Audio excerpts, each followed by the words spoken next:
Good evening, ladies and gentlemen. Welcome to this webinar. The title of the talk today is South Indian Temple Murals, and it has a very catchy main title, which the speaker and the chairperson will certainly talk to you about. This is in the monthly lecture series on history and heritage, the afterlife of monuments. I'd like to start by thanking the India International Center for hosting the series and to the program office for running it efficiently. My grateful thanks to the speaker who readily agreed to share her knowledge and to the chairperson for agreeing to conduct the proceedings. Let me give you a brief, before I introduce the chairperson, let me just briefly mention about the series. This is a monthly lecture series, which is hosted by IIC, and it started in November 2021. We started with a talk on stories from some of the medieval monuments in Delhi and Agra. And since then, we have covered many monuments and heritage sites across the country, such as Sarnath, Hampi, Shahjahanabad in Delhi, Sufi shrines in the Punjab, 18th century Maratha temples of Nagpur, and so on.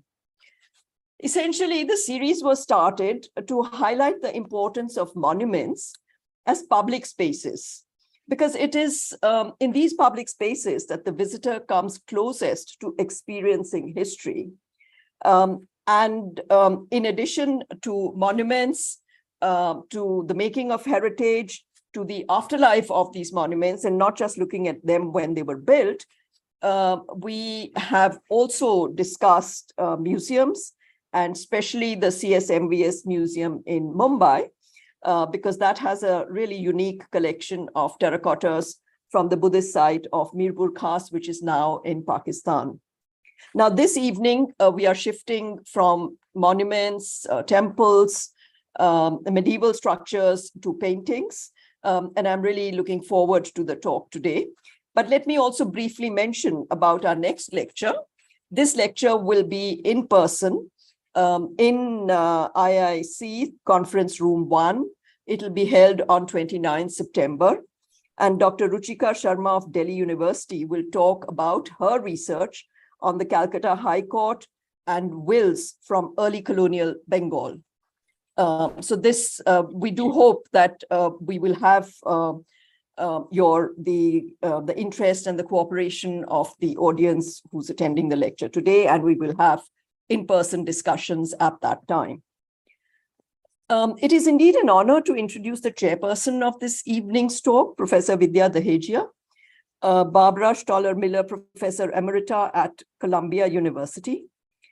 Her research and publications have covered an enormous span across Indian art history and architecture, and have ranged from Buddhist art of the centuries BCE to Yogini temples of North India, and from the sacred bronzes of the South to the art of British India. So her contribution has been really enormous to Indian art history, both theoretically as well as mentoring and training a whole generation of younger scholars who have gone on to do research in their own fields. She has curated exhibitions at many museums, and her list of publications is way too long, so I can't even start to list them, because that'll take us all evening. But I would just mention her latest book, and I hope I've got this right, which is Thief Who Stole My Heart, which is an exceptional study of South Indian bronzes. So with those words of welcome, it is an honor, Professor Dehejia, to welcome you this evening, and the floor is yours. Thank you, Himanshu. I am here largely for all of you. First of all, to introduce Anna, which will be an absolute pleasure, and then to take questions from you during Q&A. So I have a background position. Anna Seastrand fell in love with India at an unusual place, Wesleyan University in Middletown, Connecticut. How does that happen? She went off to India and spent a whole year there and decided that this was indeed what she wanted to do. And so she decided to do a doctorate at Columbia University, which she finished with distinction, which is a pretty rare thing. Since then, she has taught at the University of Chicago for 4 full years, a whole wide range of courses. And then for the last 6 years, she has been in the Department of Art History at the University of Minnesota. But she's not just in the Department of Art History. She has joint appointments, shall we call it, in religious studies, in the Center for Pre-Modern Studies, and in comparative studies in discourse and society and comparative literature. While she was doing her PhD, she got the most prestigious of awards, the CASVA Fellowship, where she spent 2 years honing and fine-tuning her dissertation. And that dissertation is currently with Princeton University Press, and we all look forward to it very much. The title of that book, which is forthcoming, is called Body, History, and Myth, Early Modern Murals in South India. In the meantime, she has 10 published papers. Wow. Here, I'll read a couple of them. Unconventional Representations, Patrons, Portraits, and Divine Place in a South Indian Temple. History, Myth, and Madam in Southeast Indian Portraits. Motivated Reading, Text and Image in the Expanded Temple. She wrote an article on the Tirunagari's Guru Parampara wall paintings, which was translated into Tamil so that a Tamil audience could have access to it. That's saying something. Her current project is a very exciting one as far as I'm concerned. It's called Trees and Ecologies of Sacred Art in Southern India. And she started this project at Dumbarton Noaks, which, as all of you know, most of you know, many of you know, is into landscape and landscape archaeology. And she is focusing on those sthala vrikshas, the actual trees that in the South Indian temples are always part of the shrine or are in later building just outside the shrine. Equally interesting is the fact that she's engaged in a number of collaborative projects, and collaborative projects are difficult ones. You have to deal with a variety of personalities. And she's done it with Daud Ali, with Davesh Sonaji, with Crispin Brandfoot, with Leslie Orr, with Archana Venkatesan. Needless to say, she has advanced Tamil in speaking, reading, and writing, and intermediary Telugu, and also French, if that counts for the moment. And just to lighten this whole thing before I hand it over to Anna, I hope I will be forgiven if I tell a story out of class, Anna. This dates back to several years ago when she was still doing her dissertation. And she and I were in Chennai at the same time. And I was going to visit a temple, which she said, I'll come along with you. And I said, sure, I'll be here at 9 a.m. I was in a guest house. And just before 9 a.m., as I was having my last sip of coffee in my idli vada, all the staff of the guest house rushed out, calling each other and saying, come, come, come. And I said, what on earth is happening? And so I went out there, and what do I see? I see an auto rickshaw, I see Anna, and they're having this furious argument. And she's telling me, I know exactly how much it costs to come up to that bridge. And you have just crossed that bridge and brought me over here. And you think you're going to charge me this much? The point is, she was doing this in Tamil.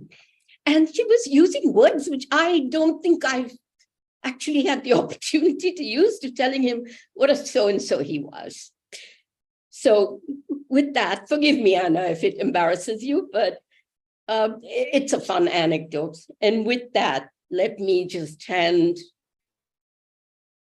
you.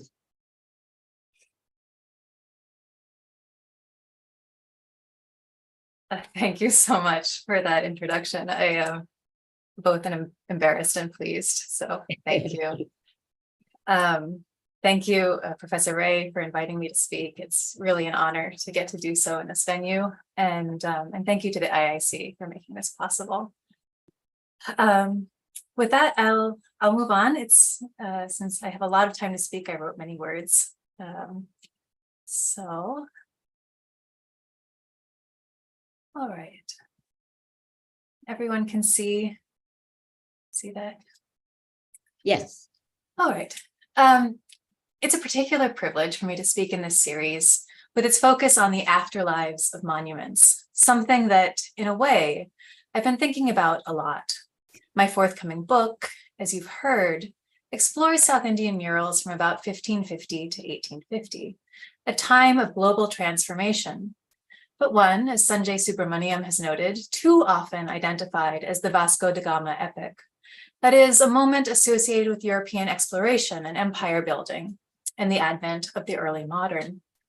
But my work, in harmony with many others, rejects the idea that early modernity is something that emerges in or through European agency.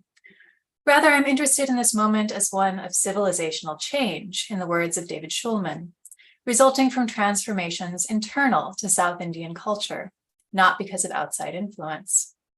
Indeed, everywhere we look, we find innovations in the realms of religion, music, dance, visual arts, literature and writing, ethics, in man's relationship to nature, and to recording and representing the world.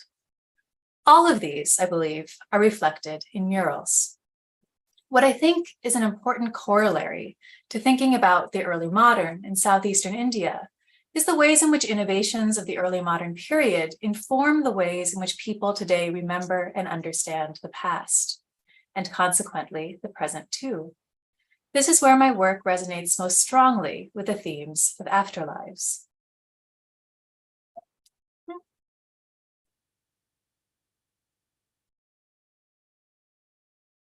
I will elucidate these ideas by inviting you to join me for an imagined journey into the early modern temple of Southeastern India, as we follow two kinds of devotees, the paradigmatic ideal devotee of the poet saint, or perhaps a priest, and that of the lay devotee, whose devotion occurs not in the spectacular occasion of temple festival or in the intimate space of the temple sanctum, but in their everyday movement through sacred space. I will show that it is the movement of the devotees, both paradigmatic and lay, through the temple and its painted adornments that twines together the individual with their devotional ecology through the tangible forms of bhakti, devotion. That is, with theology expressed in poetic, hagiographic, and commentarial literature, sectarian landscapes, and the corporate body of sectarian affiliation. I will plot these arguments as the devotees' progress from the city through the temple in 5 stages, from the city to gateway to sanctum. These examples combine my thinking about the distinctiveness of the early modern period, the ways in which it reverberates through memory and histories of Southeastern India, and how the body is central to this analysis. Throughout, we will explore my arguments that murals, though inhering in the seemingly immovable granite walls of the South Indian temple, can only be understood in light of motion, of movement across space, time, narrative, and sacred site.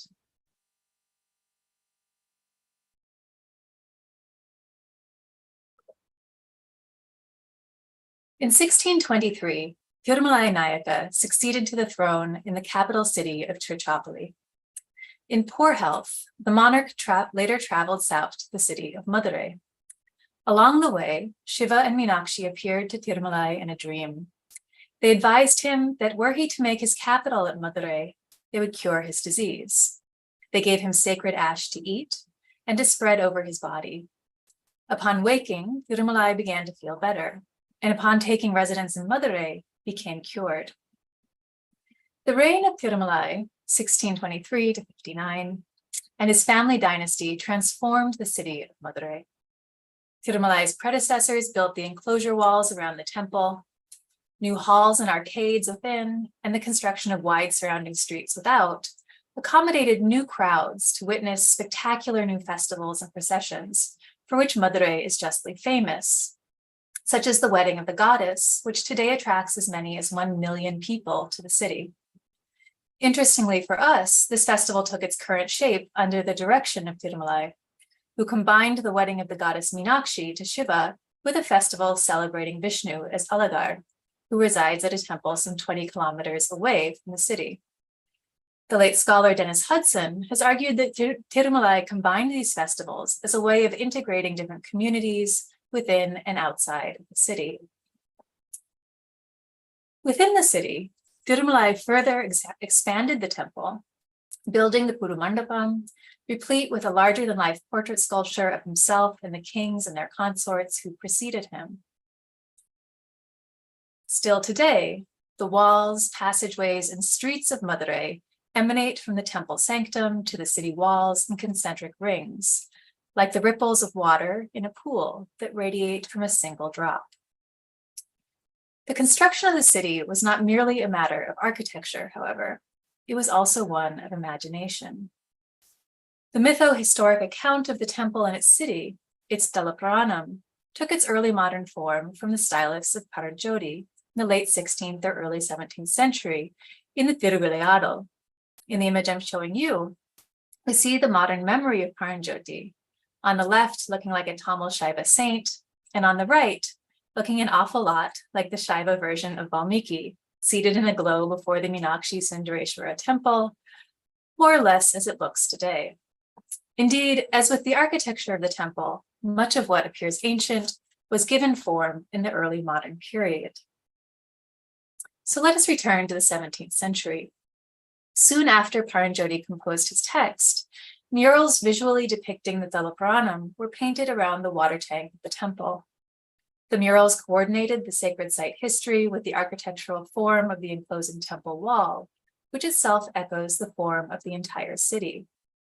The paintings were organized so that as the devotee walked in ritual clockwise circumambulation through the temple, they traversed the history of this sacred site, the stories of the deities, kings, and devotees who are its devotional and ideological center.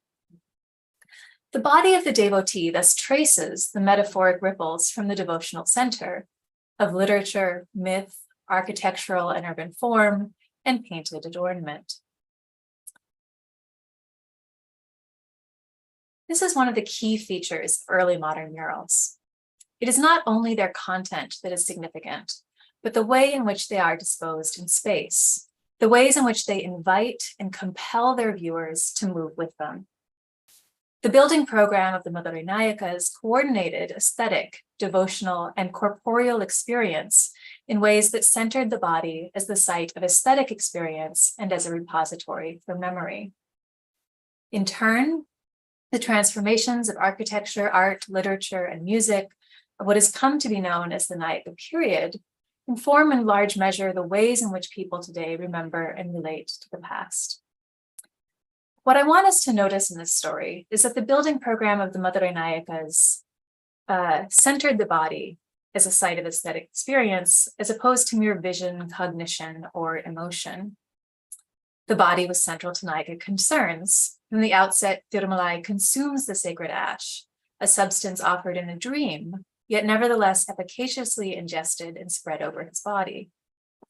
Tirumalai then relocates his physical body into the proximity of the god in Madurai, where he creates his double in portrait effigy to stand in the temple and city that he transforms through construction. His portrait remains devoted in perpetuity and in full view of all who participate in the rituals of the temple and its living deities who move through the temple and streets, tracing both the devotional and physical structure of the city itself. And with that, let us enter into the temple.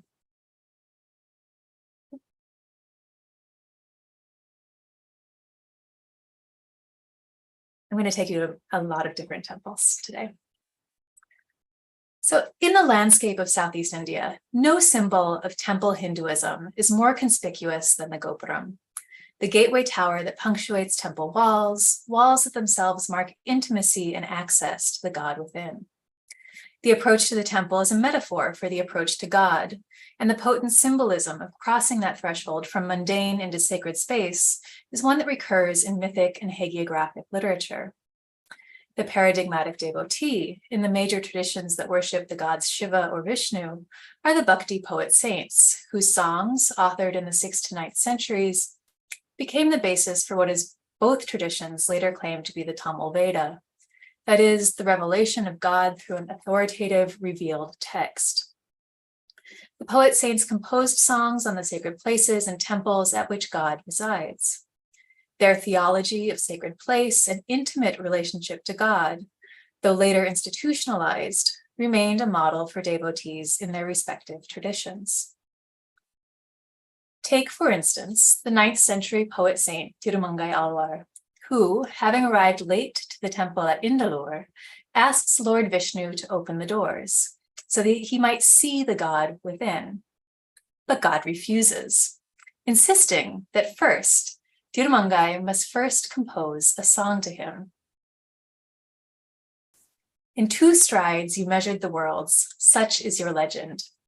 Lord who wears a crown of fragrant tulasi. I drown in an ocean of longing, ache to see you. So many others cry out, Lord of Indalur. They want to see you too. My love is steadfast, but it's useless. I am bound to you alone. Even the world knows this.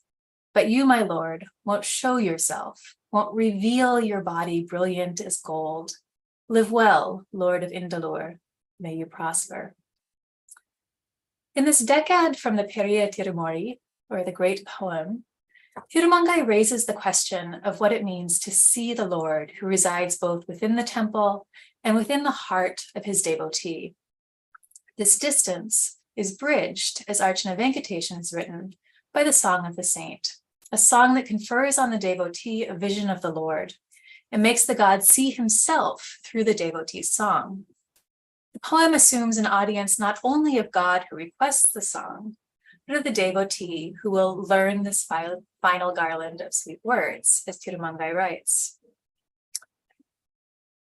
Tirumangai plays with the tensions between the visual and devotional apprehension of the Lord, using the word for color, varnam, 8 times in the 4 poetic lines.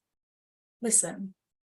Munne varnam, palin varnam, murudum nilendra, pinne varnam, kondal varnam, varnam yenunkal, onin varnam, maniyan varnam, pureyum tirumeni, inna varnam yandrum katir indalurire. Varnam, the color of God at the beginning is the color of milk. The color of God at the end is the color of dark clouds. He is gold in color for those to whom he is precious, and deep blue as sapphire. Yet Tirumangai demands, O God of Indalur, show us your real color. This is not just a problem of vision. The term for color, varnam, is expansive. In addition to color, it means form or figure, beauty or adornment, nature or character. This emphasis on varnam, of color and time, beauty and character, drives home the point that Tirumangai's question is not just about seeing the Lord, of knowing whether he is golden or sapphire blue. It is a profound question about the nature of a God who takes many forms, whose real color cannot be discerned by the eye alone. Tirumangai is an important figure in the history of Tamil Vaishnavism because he introduced one of the great festivals of the Sri Vaishnava calendar, the Festival of Recitation, Adhyayanotsavam, a 21-day performance and exegesis of the great poetic text of the tradition, Tiruvaimori. This temple festival institutionalized the poetry and regularized its performance in the temple setting, in which both sight and sound produce a vision of the Lord. Daily processions of the deities and saints, sumptuously adorned in flowers, silks, gold, and silver, complement visually the aural experience of the devotee. That experience is termed anubhava, feeling, emotion, experience, within the tradition, and is closely identified with a vision of God. Even the commentarial tradition is one that is oriented oriented to experience and enjoyment. As Archana Venkatesan explains, quote, within this framework, theological meaning and aesthetic pleasure are not opposed, but symbiotic. This symbiotic relationship of theology and aesthetic pleasure, of sight, sound, and word enjoyed, are the context for the poem on the closed temple door at Indalur, a meditation on the meaning of vision and the nature and location of God. While the poet desires to see God through his poem, he recognizes God within his own heart. This is true not only of Tirumangai, but of Bhakti poems generally, which locate God both within a physical sight as well as in the heart. While the gopuram that we see in this photograph of the temple of Indalur, with its half-closed door, is an early modern innovation, it is one that accords with the idea that the architecture of the temple is both an impediment to and the context for vision of the deity within. The gopuram, like the poem, plays with the tensions between exteriority and interiority, between what is revealed and what is hidden.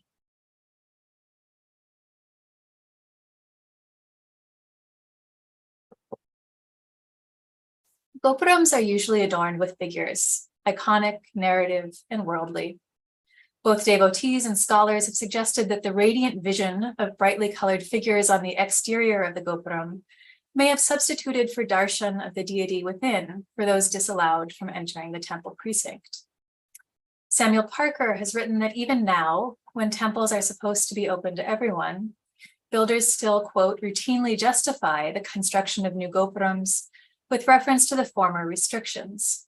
People who are not allowed to have the Lord's darshan or sight inside the temple can take darshan of his or her image on the gopuram.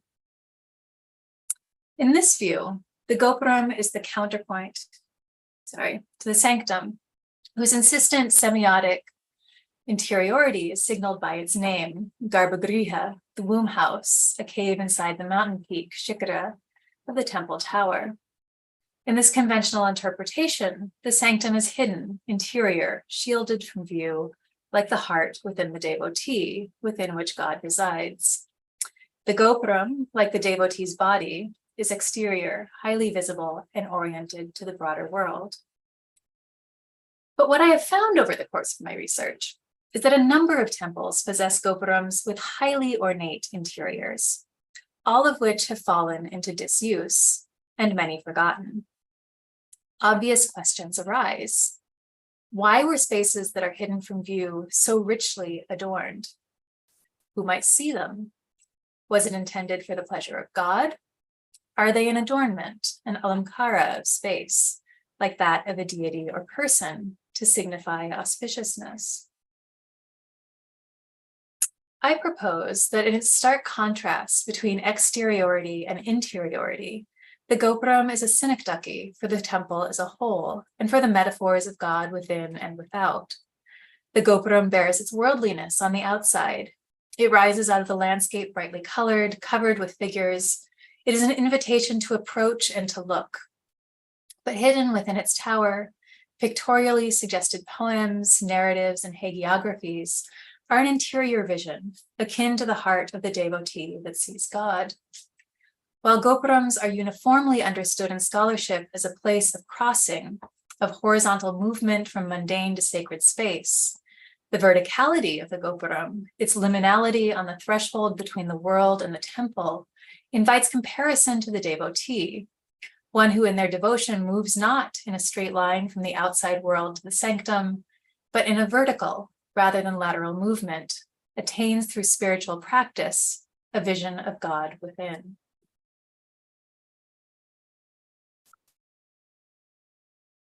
So let us pause here on this auspicious threshold, where I want to introduce you to the gopuram that inspired my study of temples and their paintings. The Narumbanatha Swami temple in the village of Tirupuri is dedicated to the god Shiva. The temple is now well known, but in 2005, I knew it only from a single short paragraph in a survey of the art and architecture of South India. I took an overnight train and then a bus and arrived around noon to this small village when the temple was closed.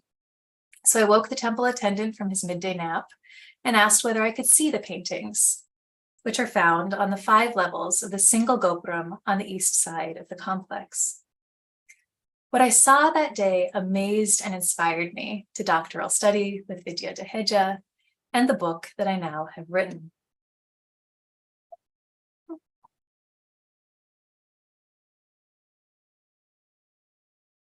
Every wall surface of every room is painted. The coffered ceilings are set with lotuses, and exquisitely sculpted bracket figures and column figures enliven the space. The paintings, which may belong to the 16th century, depict both mythic and factual histories and even contemporary figures, such as the captivating image of an Arab ship, horses, and traders. The most compelling reading of these paintings is one that considers their conceptual connections plotted physically by the movement of the devotee ascending or descending in the tower, and taking in each level in pradakshina, clockwise circumambulation, that is the convention for all ritual movement in the temple.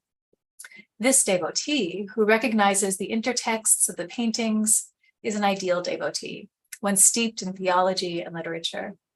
They have access not only to this restricted space of the temple, but to the knowledge of iconography and literature that makes it most meaningful.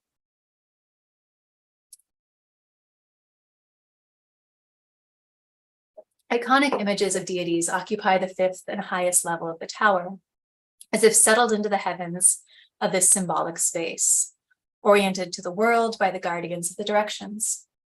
Their presences are the culmination of the devotee's vertical journey through the space. And let me tell you, those stairs are steep and the journey is not easy.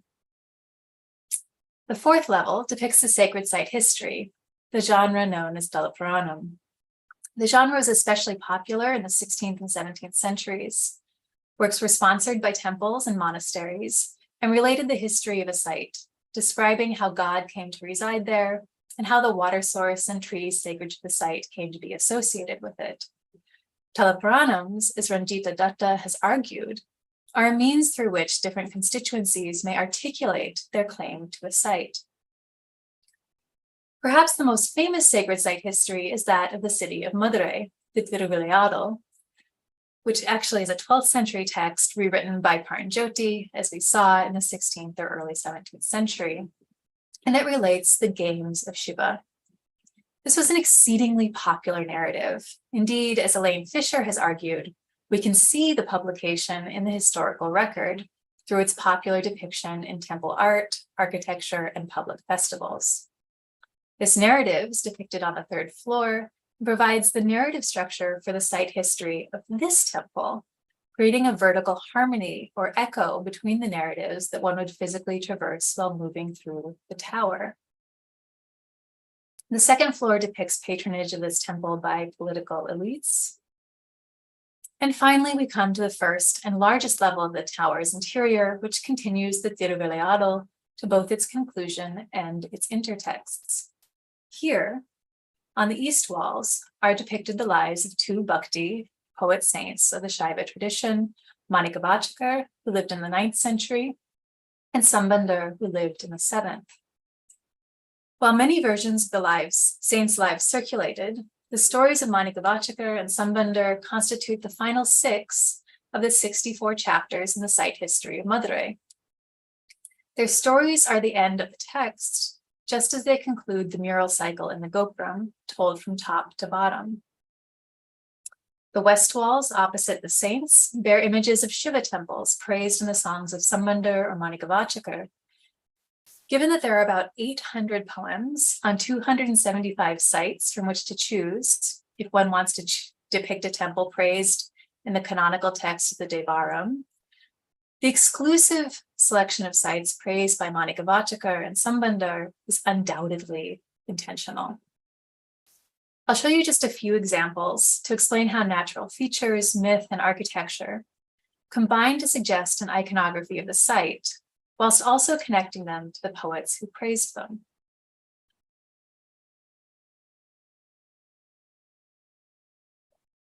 The first register on the right side of the southwestern wall depicts a large temple decorated with delicate pillars. a Shivalinga inside, and a separate goddess shrine to the right of which is a large stand of bamboo. This represents the Nelayapur temple in Tirunelveli. The temple is for its slim musical pillars that sound if you strike them, and bamboo is the tree sacred to the site. This temple is praised only in the hymns of Sambandar. Oops. Next is the Kutralanadar Shiva temple at Kutralam, which is iconographically identified through waterfall depicted on the far right, as well as the inclusion of jack trees. The jack tree is the tree sacred to this temple, and the site is, of course, famous for its waterfalls. The temple is again praised only in the hymns of Sambandar and Manikavachakar. The poems extol the waterfalls, trees, and monkeys that we see in the paintings. The temple in the first register of the northwest panel shows 4 fruit-laden palm trees. One possible identification for this image is the Sri Vedapurishvara temple at Tiruvottur near Kanchipuram. The tree sacred here is actually a group of 4 palm trees that represent the 4 Vedas, which Shiva taught at this place. Sambandar is the only saint whose poems praise this site. It is said that when Sambandar sang here, the palm trees turned from bearing male trees to fruit-bearing female trees. It is bhakti, the intimate devotion of the individual devotee to God, that causes the Vedas to blossom and bear fruit. And it is the song of praise that bears fruit for the devotee in the form of the destruction of karma, wiping clear the record of transgressions one may have committed. This final verse that gives the name of the poet is, incidentally, the Phalashruti, the fruit to be gained from the poem. I would be remiss, however, if I didn't tell you that there is a problem with identification of the Palmyra at Ottur. The leaves aren't quite right. And here is my tree project. Palmyra trees' leaves grow in a fan shape, while these are elongated, like date palms or coconuts. But the fruit is clearly Palmyra and not date. And when we compare it to paintings at the same site of coconut trees, we find a different bark, leaf, fruit, and flower. I tend to think some liberty was taken with the leaves in this highly compressed vertical composition, but I'm open to suggestion at the beginning of this project. What has become increasingly of interest to me is that in paintings for which both naturalism and realism are hardly values, it is the specificity of the tree, its leaves, fruits, and flowers that have in all cases allowed me to positively identify the temple depicted. Clearly, the physical reality of the trees was important to both artists and viewers. While not exactly a portrait, the indexicality of the image is suggested by its careful depiction. The link between narrative and topographic paintings on opposite sides of the room are the hymns of praise authored by these poets. The devotee's body that navigates the space literalizes the conceptual connection their movement suggests. The richest reading of the paintings, or the architecture in which they are found, is one that considers the environment in which they are situated, that is, poems and myth, visual form and iconography in relation to natural settings, and architectural form in relation to the viewer in motion.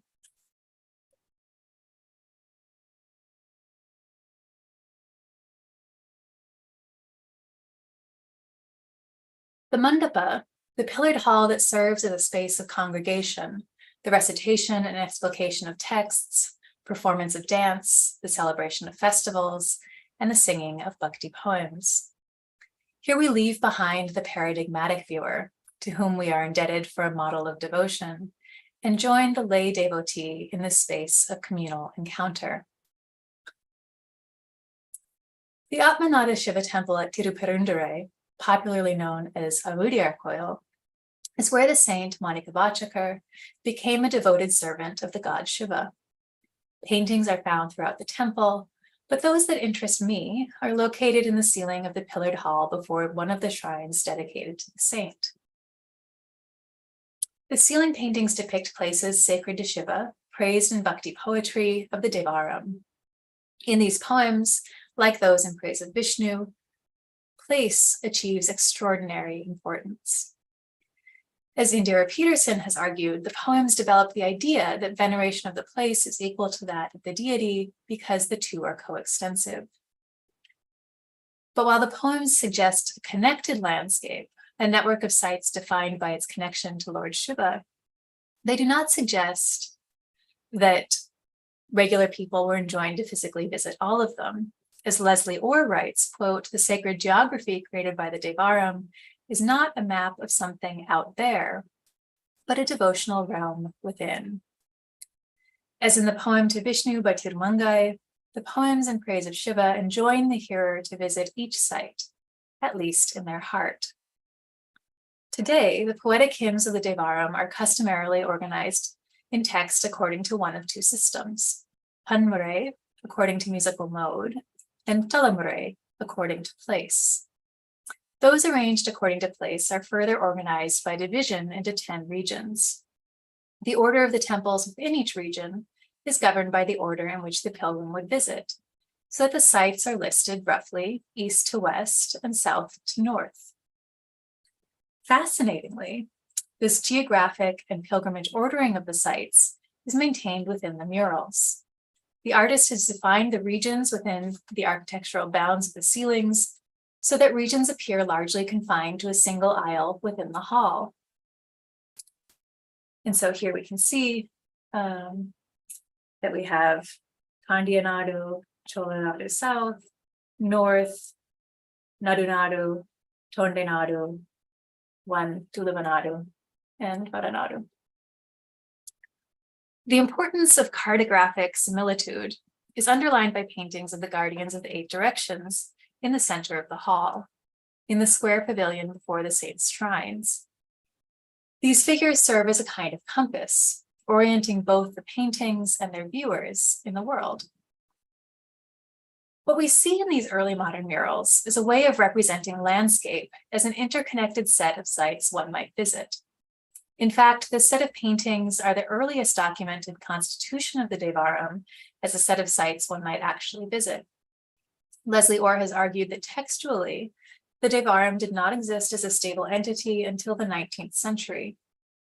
The paintings, then, are an early example of the ways in which poetry, pilgrimage, and the visual arts together develop the idea of a landscape of a particular character, a literal ecology of devotion, in this case, one sanctified by Shiva. And yet, I think we are misguided if we interpret these developments as merely a shift from an imagined journey to a literal one. It is impossible that any single viewer would stop to study each inscription or identify every panel of god and goddess. The sacred places are only minimally described and differentiated from one another. The inscription that accompanies each topographic image is necessary to make clear to the viewer which temple is indicated. Placed within a grid formation, the visual similarity of each temple gives way to seriality of the sites. The individual panel address themselves to their viewers as unique examples and as part of a whole. In fact, we see even in the narrative inscriptions of the Talapuranam at this site an emphasis on here-ness, of place and story that makes sense only in the context of a seriality of here's. In many sites that I've surveyed at other temples, narrative inscriptional labels conclude with the word Ivaram, this place.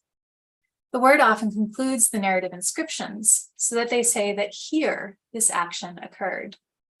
Notably, the inscriptions do not use the locative suffix. That is, the inscription deliberately does not say in this place, Iviratil. Rather, it is the noun form, Iviram, this place, imminent as the presence of God. As Diana Eck has written, quote, the Sthala Puranas of Hindu India's thousands of sacred places do indeed extol and praise this very place. However, these are always set in the context of a wider peripheral vision in which sacred places and their associated stories are not unique, but ultimately numberless, limited not by the capacity of the divine to be present, but by the capacity of human beings to discover and to apprehend the divine presence. End quote. This idea of a God immanent in natural places is an ancient one in Tamil literature. One can trace it, for instance, in the Tirumurugatra written by Curator in the 2nd to 4th century, wherein the god Murugan is located in the natural features of the landscape at those sites sacred to him. This idea is the ontological ground of devotional poetry, which describes physical sites as equal to God. In this light, the arrangement of the pilgrimage sites suggests two things to me. First, that the artist conceived of a sacred landscape in terms of physical geography and in relation to the ways in which someone might themselves travel from place to place. Second, it seems to suggest that viewers might imaginatively engage in such a journey within the space of this single temple hall. This interpretation was confirmed for me when in August of 2019, I revisited the temple on India's Independence Day. Families dressed and pressed were visiting the temple. As I was reshooting some photographs of the ceiling, I eavesdropped on a family speaking in Tamil. I know it's rude. The mother explained to the children that by standing under the image of a sacred site and turning around in a full rotation, they could honor each of the sites, condensing the act of pilgrimage and circumambulation into the act of viewing in movement. I was very excited to hear that one can perform a devotional journey through sight and somatic action. Inserting myself, I queried whether one must turn under each image. Understandably, they looked askance at the question and answered firmly no. One need not see each image in order to efficaciously interact with the paintings and the sacred landscape they represent. Once was enough. In this encounter, my thesis of somatic movement, completing the paintings, found confirmation in the instruction of the mother to her children for how to use the paintings in devotion to Shiva in all his homes. This, to my mind, is the invitation of the paintings to the lay viewer, to recall this landscape of Tamil Shaivism through the bhakti ideal of veneration, even if only in the heart or imagination.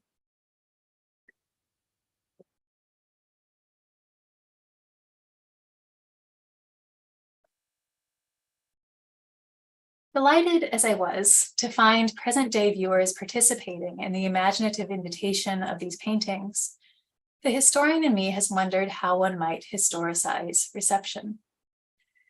And so I'd like to share with you two final interconnected sites sacred to Vishnu at Alwar Tirunagari and Sri Vaikuntham. These temples are part of a set of 9 interconnected sites known as Navatirupati that I've been working on with the collaborative team that Vidya mentioned at the beginning. These are a subset of the 108 sites that Sri Vaishnavas hold in regard. They're Ukhandarulinanile, a term that Catherine Young has translated as beloved places. It is at these sites that devotees directly encounter the real presence of God in the form he takes at that site. So esteemed are these places that within the tradition, the question is asked, why would one go to heaven when one can be in the paradise of a beloved place? The paintings at Alwar Tirunagari are found on the west, north, and east walls of the ceilings of the circumambulatory passage around Namalwar's shrine. The worshipper enters the processional space through a doorway in the south wall without ever gaining sight of the devotional image of the Alwar within the shrine. Yet, as I've written elsewhere, the paintings create for the worshipper the historic and devotional world of Namalwar, allowing him or her to participate in the history, service, and devotion to the Lord that Namalwar represents. Although Namalwar only sang of 33 sites, the devotee traverses a sacred landscape as if through or within the poet saint's heart to all the homes of the Lord. The paintings invite participation as anubhava, the enjoyment of loving the sites and the gods as the paradigmatic poet saints have done. Together, the Talapuranic and hagiographic narrative murals on the ceilings create for and with those who behold them the history of the site and its devotional community. as well as the lineage of teachers and saints revered in its ritual and textual traditions. They are plotted as a journey around the saint and among all the beloved places in the tradition. This is an expansive ecology of devotion. The temple at Sri Vaikuntham is dedicated to Vishnu as Kalapuran. As at Alvar Tirunagari, all of the beloved places are depicted on the walls and grouped according to region. The ceiling bears the Bhagavata Purana, perhaps the most famous bhakti text for all of India. While at Alvar Tirunagari, we traversed a landscape of the heart, at Sri Vaikuntham, the depiction of the sites around the god suggests his expansiveness, his immanent presence throughout this Vaishnava world. This multimodal somatic experience of the paintings that I have suggested is most dramatically observed in the representation of the Varadaraja Perumal temple at Kanchipuram. The Kanchi Varadaraja temple is identified by the Tamil and Telugu labels that and through its distinctive iconography that is true to the physical temple. At the lowest level is Narasimha, who is the Lord who is half man, half lion. At the top is the sanctum of Vishnu, crowned by a golden tower known as the Punya Kodi Varanam. The tower is inscribed with its name, and judging from the flaking paint and blackening from oil, looks to have been touched over the years by devotees. On the left side, and hardly visible under the oil of devotees' touch, is a small green gecko in the upper left. At the Varadaraja temple, there is a room near the shrine where in the ceiling are metal images of the sun, moon, and two lizards. Legend has it that touching the sculpted geckos will result for the devotee in wealth and release from the sins of life, and thereby moksha, release from the cycle of rebirth. Fascinatingly, research by Ute Husken reveals that this to be an oral transmission. The legend isn't mentioned in publications on the art and architecture of the temple. However, the Sanskrit Stela Puranas devote an entire chapter to the legend. She surmises that the lizard's presence in the temple dates no earlier than the early modern period. Back at the painted copy of the site, devotees touch the replica gecko just as they would touch the real gecko.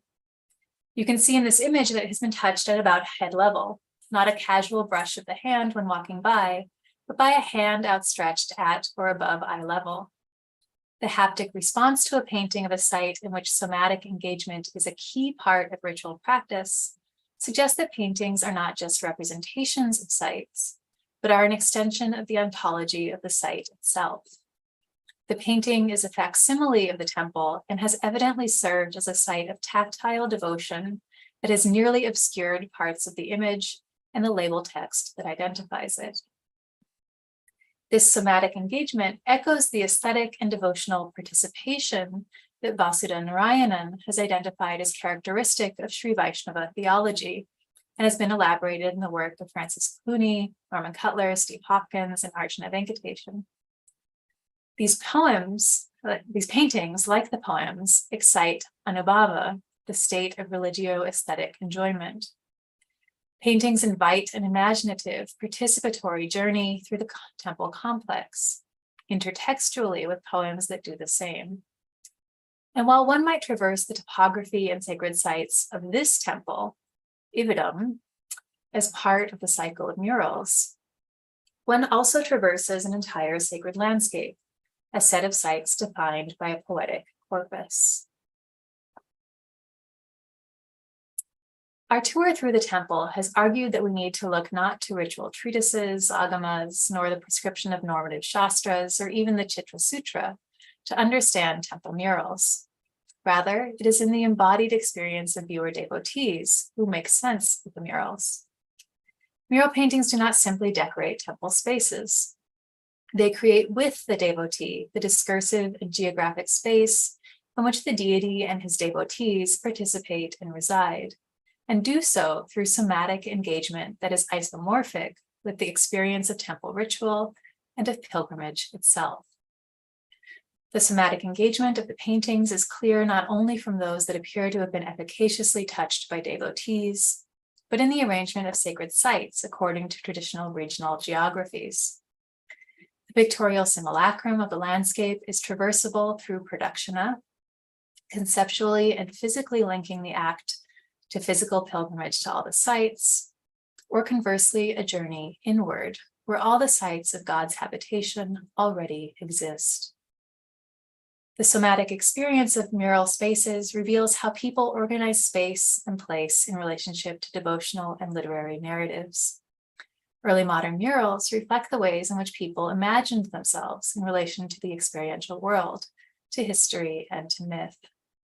Paintings call out for an intermedial approach to the expressive cultural traditions of early modern Southeastern India, one that understands murals as pictures both in and of place, made meaningful by the body in motion. Thank you.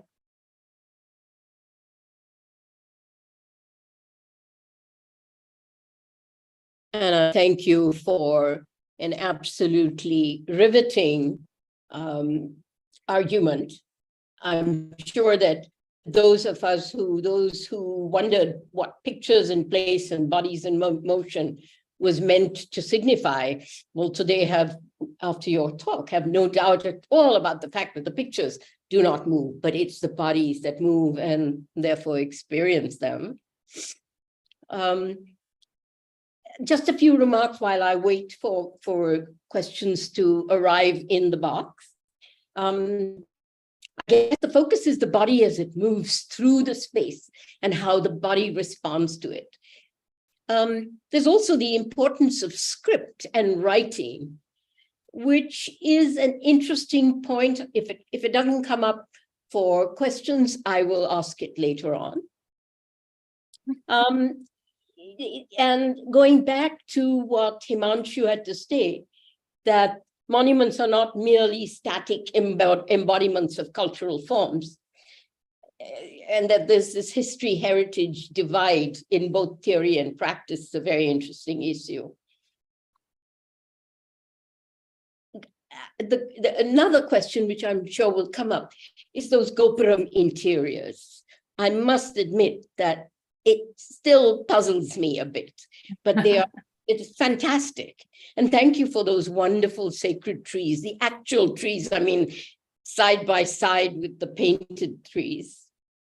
And of course, the cartographic organization is quite amazing. There's so much that you have given us in this talk, and so many questions that we could ask.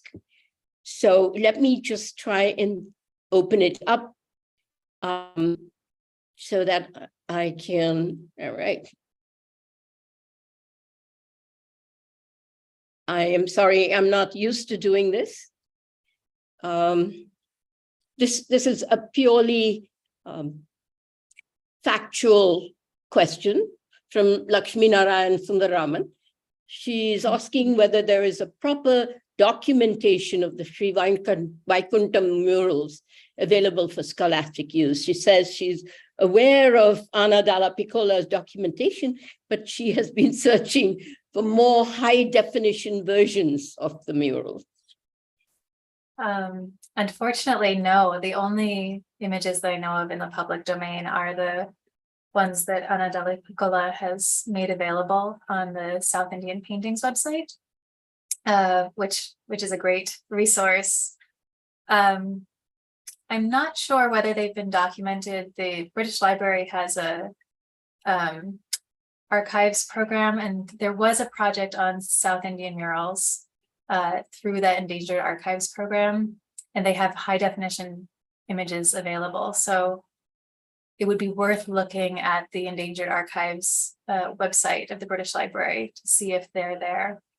But there are other really wonderful images available there. Images is a problem, hasn't it been, because they are so badly damaged. And then you can't get quite close enough, and professional lighting can't be brought in. So it's just, and amazing that you've been able to capture quite as much as you have, given all those impediments to good photography. Yes. Sometimes not as well as I would like, but I've been very lucky at Sri Vaikuntham, where the temple has facilitated my access. And yeah, sometimes it's just luck, but also it's the recursive going and photographing over years, which has been interesting also to see. I think there's an accelerated decline of many of the paintings, that even in the years that I've been photographing them, I see the loss, and as well as temples that have renovated the paintings and sometimes have, because of the loss, don't get it exactly right as it was. So it's lots of interesting things to think about with preservation of the paintings. One attendee says, brilliant talk, thank you. Another says, thank you for a fascinating presentation. As there, okay. This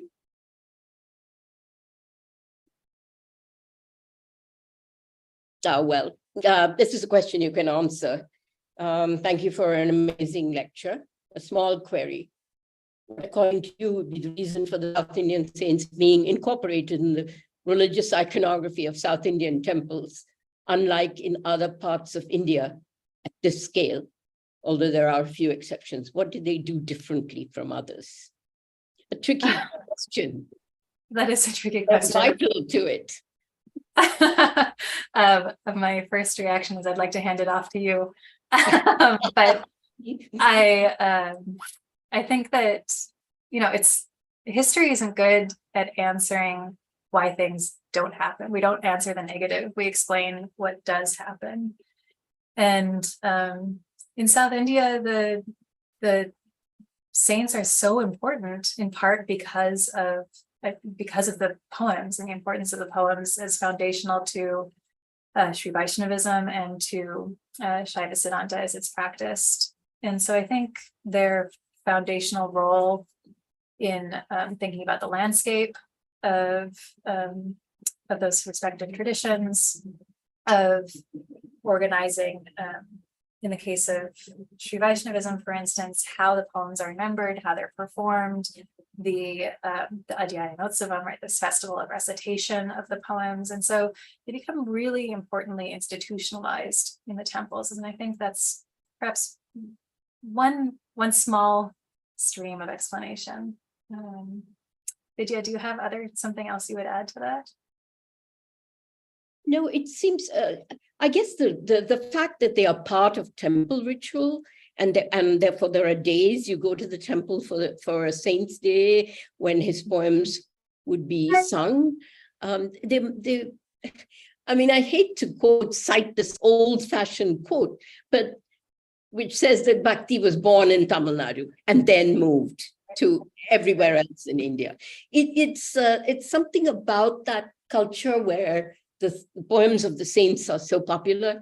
It's also the fact that they're all in Tamil, which might have made a difference, although the northern saints also did not write in Sanskrit most of the time. So it's an interesting issue and an interesting question. I'd love to ask for responses from the audience if they have a feel. I think also that they wrote about particular places. It's not sort of a general devotion, but it's the God at this very place. This idea is the Ibidam, this really rooted, grounded, specific place at the temple, which maybe then gets inflected through the iconography there. Yeah, I see that Himanshu has her hand raised. Yeah. Himanshu? Yeah, thank you. I enjoyed the talk very much, and it was really a pleasure to listen to you. I have a historian's question. One is that is there any evidence that these paintings were redone? Because it's a long period. We're looking at 16th to 18th century, so we're really looking at 200 to 300 years. And we're looking at different kinds of audiences. Mm-hmm. So now the problem, of course, I know that the problem arises, how do you get to the earlier layers, or and I'm just thinking aloud that is it possible that this was a kind of one program? Now, it complicates matters if there are more than one programs. That means, the paintings are redone or done differently later on. Because then how does one get to I think I may have asked you this earlier, in a different context. How does one get to understand the reception of devotees where we don't have their testimonies?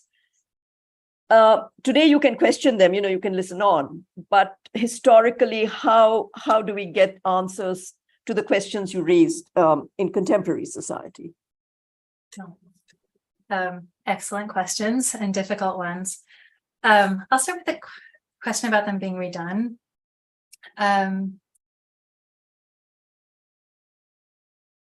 The spaces in which they're found, I think this expanded temple, is something that's actually, the temples were largely rebuilt during the early modern period. So even though we think of them as, thousands of years old, the structures as we find them, as I showed on that map of Madurai, are early modern. And so the paintings are, for the most part, I think contemporaneous, are also early modern paintings. There are places where they have been redone, but I tend to think that that's mostly much more modern repainting. So for instance, or Tandoor, right? Most famous example where we have Chola paintings overpainted by Nayaka paintings. I think that in the palace, there are Nayaka paintings overpainted by Maratha paintings. In some cases, like at Alwar Tirunagari, it's clear that not that the paintings have been repainted, but the inscriptions have been repainted. So where Tamil is, there used to be Telugu, and where Telugu is, there used to be Tamil. And so I can't imagine why you would switch where those are. But Ramanathapuram, the palace paintings, those have been repainted. I think Intac undertook those.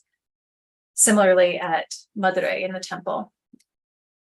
But I haven't seen any evidence of pre-modern overpainting in these paintings that I've shown you. It seems that they were painted and then, as what I observed today is that when temples get more money, then they either remove the paintings that are decaying or they repaint them.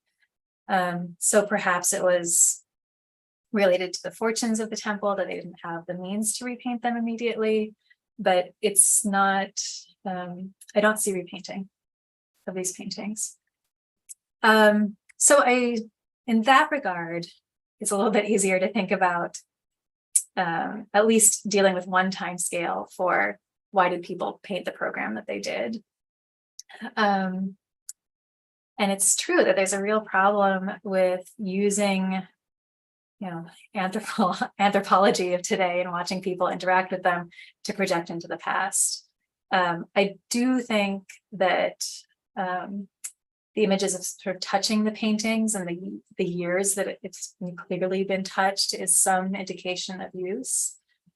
But the art historian is always faced with the problem of not having texts that explain it. And so disciplinarily, I feel quite comfortable saying that the tools that I have of visual analysis, of textual analysis to the extent that I have it, of thinking formally about how paintings are displayed, how they're seen, who would see them, that we can come to some kind of historical explanation, even if it's not so-and-so saw it at this time and thought this about it.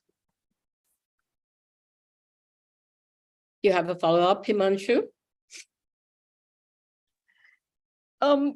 Yes, in a certain way, I was also sort of thinking about this issue of place, and you very nicely showed the trees, and I really enjoyed the connections that you made. And I'm just wondering how you would react to, what Leslie Orr says, that it's not the temple per se which is the center of devotion, but it's the landscape. So in that sense, the landscape, of course, has a natural place in the paintings because that's what was, that's what the devotees came or visited, which makes the landscape much more diffuse rather than, I don't know how you would react to that, rather than linked to a specific place. Yeah, I think it's the landscape of the place. So when the poets describe it, it's, what do you smell at the place? What are the flowers that are blooming there? What is the river that flows through it? What are the fish and the birds that are in that space? So I think, it's both specific and general in that regard. But I thinking about, this early modern moment when these enormous temples are being built. Temple would be important because it was what was happening at the moment. But I also think that I don't want to emphasize the temples too much because I think clearly what's really important in these is their broad sort of intertextuality or intermediality. They call to mind the sound of the place, the smell of the place, the poems. Even I found pictures of place in these sets of, say, the Sri Vaishnava sacred places, where they don't depict what the god looks like there, but they depict the image of the god described in the poetry. So, and the garlands hung around it are the garlands of flowers that are mentioned in the poem. And so you get this olfactory sense, this sort of visual sense. And to fully appreciate that painting of place, you have to know the poem that describes it. So I do think that place is important, but it's not separate from that broader landscape or the literary landscape. Thanks. Yeah. And Vidya's question of labels, but I'll leave Vidya to ask that. Sorry. Let's go to Susan Mishra, Yeah. who talks about the depiction of a ship that you showed us. And she wants to know if there are more details and how do we explain a seagoing vessel in a temple located in the interior? The paintings and the sculptures depict life as it was. So there are multiple depictions of ships. This one is particularly famous because it shows a dhow and it shows horses within it. It seems to show traders and Arabs actually coming to people who are in both kind of Vijayanagara costume as well as more like South Indian looking kings and seem to bring horses to them to trade. And so it shows, it seems to show the Arab trade in horses that we know was really important from records that we get, say, from Vijayanagara that talk about horses there. And in fact, at Vijayanagara at Hampi, we see sculptures of similar sculptures of Arabs bringing horses to trade. But the gopurams are really interesting because they are also a place where transgressive imagery is found. And so, for instance, at Alwar Tirunagari, which is such an important religious site, there's really there are depictions of sort of sex and various sex acts in the gopuram, and that's also true at Tirunelveli, in the Shiva temple there. And so there are surprising sculptures in the gopuram, and I think it opens the question about the kind of liminality of that space, that it's inside the temple, that's kind of outside of the temple, it's embedded in the wall. It's that question of verticality rising above it, questions of audience. So the gopuram and its adornments actually open the door to many difficult questions. So let me pick up on the one about script. It's an impossible question, I think, to answer, but I'm going to ask you all the same. did the artists who painted those inscriptions actually intend or felt that the people who were coming to look at the paintings would read them? Were they meant just to have identified them? That's what it is. And you can ask the priest or somebody and he'll tell you what it is. I think that we have to allow for a range of possibilities there. I can't help but think of your discussions of sort of going through Agenta and having, someone point out the narratives to you, and does this substitute for that kind of interlocutor? I don't think so, because I don't think that if people could read it, they probably knew it. So the inscriptions don't offer anything an educated viewer wouldn't already know. So in the Ramayana, for instance, they label Rama or they label Dasharatha. Anyone who knows the Ramayana would know who Rama is, right? You don't need the supplement there. Likewise, there are labels on bananas or grinding stones or ponds. No one needs to be told what a banana is in India. Everybody knows what a banana is, right? So why would you write a label for something that anyone would know? And I think it has to do with this power of writing in the early modern period. I think it's intimately tied to this early modern moment and how writing itself becomes an instrument of power. We see karanams and these other scribal activities and actors becoming more powerful. The written word is more prevalent. We, David Shulman and Narayana Rao have pointed out that Saraswati gets a manuscript in the early modern period. Chitragupta becomes more important as the writer of accounts. Writing itself becomes important. And I think that's kind of the point I wanted to make with the Ibidam, that the here-ness of it, sort of the writing of the specificity of here is important. And it seems to be like a seal on its authenticity, or it completes it in some way. It's powerful in itself. And maybe not so much as, telling someone this is a banana or this is Rama, or even, this is Kanchi Puram. That said, for the knowledgeable viewer, I think it can deepen their understanding of a painting. So to Himanshu's question about, the place, if the God that's depicted as a place is not the God you would see there, and you read the label, and then you can call to mind the poem that describes that place, the labeling allows for a kind of intertextuality and a kind of connoisseurial play that would not be available to sort of a normal viewer. So I think that the paintings are working at multiple levels, and that in some regards, the text allows for that kind of play. That was very convincing. Thank you. Only explanation that makes sense, because when you look at all the alternatives, none of them make sense. And I think perhaps the knowledge that general viewers have in the South Indian temple space.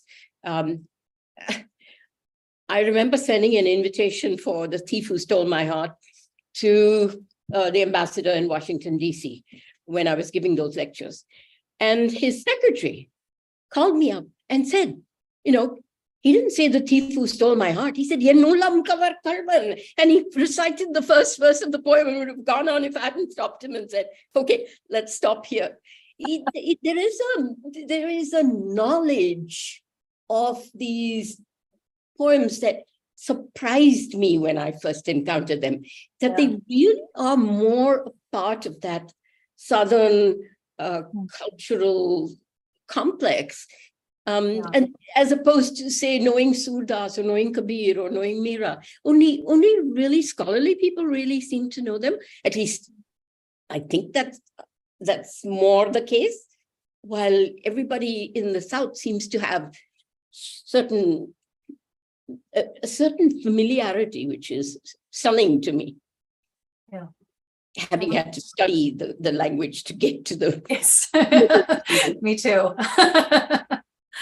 modern Tamil is one thing, Middle Tamil is something else. Yeah. Yep. Yeah. Do we So have? there's a whole series of questions. Yes, I see that there are. Yes. Yeah, by the same person, I think. Yeah. Sahaj Panesar, thank you for your talk. I have much research to do now, and I thank you for this. I had a general question. Do temples come under ASI, Archaeological Survey of India? Does ASI work on conservation? How does the religious angle play in such places? Very complex answer. Yeah. To do the research, I had to get official permission and to take the photographs. Some of the temples come under ASI, and some of the temples come under the Hindu Religious and Charitable Endowments, which is a government organization in Tamil Nadu. And any temple of size comes under that Hindu Religious and Charitable Endowments, HRNCE. And so most of the temples, I think all of the temples I presented today are HRNCE temples. And so they give the permission. And they also are then charged with caring for the temples. And because it is the Hindu Religious and Charitable Endowments, the religious angle of it is foremost in that. So it's not, while the ASI is not charged with religious conservation in the same way that the Hindu Religious and Charitable Endowments board is. So is that? Yeah, the HRNC is very liberal with its Tirupani, the renovation projects, and they don't keep any, they don't supervise it. So there's nobody supervising it. Once ardent devotee gets that permit, the ASI has no say in it, and neither does the HRNCE.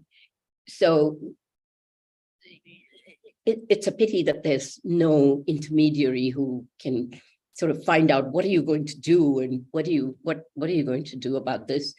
I mean, there have been temples which in the sort of 1912s had about 500 inscriptions, and today there's not a single one because the whole temple has been completely renovated. The old stone is not there, the granite isn't there. Yeah.